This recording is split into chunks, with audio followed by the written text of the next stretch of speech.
Hello दोस्तों, इस video में मैं आपसे बात करूंगा सेक्शन 24 ऑफ टीपीए के बारे में। सेक्शन 24 ऑफ टीपीए का टाइटल है transfer to such of certain persons as survive at some period not specified where on a transfer of property.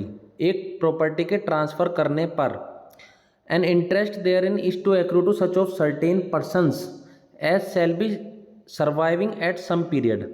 एक इंटरेस्ट ट्रांसफर होगा कुछ ग्रुप ऑफ पर्सन्स को जो एक समय पर सर्वाइव कर रहे होंगे, but the exact period is not specified. पर एग्जैक्ट पीरियड नहीं बताया कि वो पीरियड क्या है जिस पीरियड पर वो सर्वाइव कर रहे होंगे। The interest shall go to such of them as shall be alive when the intermediate और precedent interest ceases to exist.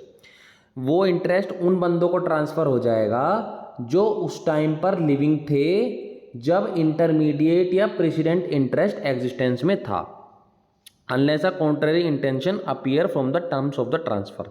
जब तक उसके अपोजिट उस टर्म्स में, उस कॉन्ट्रैक्ट में उसके अपोजिट कुछ बात ना बताई हो।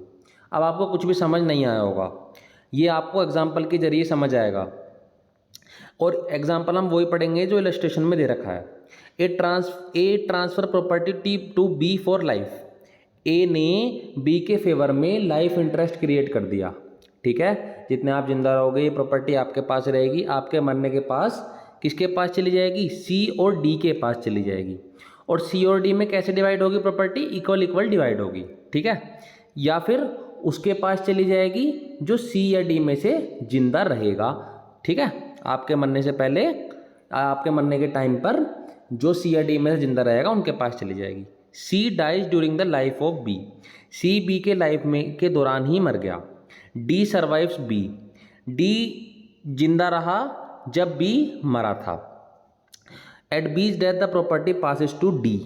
बी के मरने पर प्रॉपर्टी डी को चली जाएगी।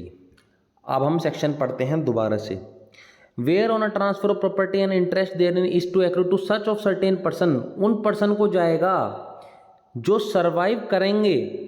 कब तक सर्वाइव करेंगे?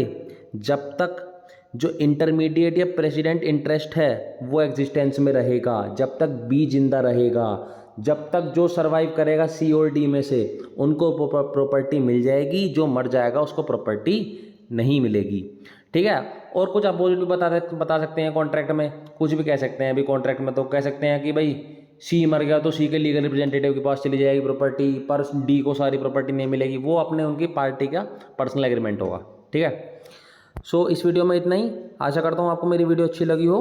अगर आपको मेरी वीडियो अच्छी लगी हो तो मेरे वीडियो को लाइक करो और मेरे चैनल को सब्सक्राइब करें।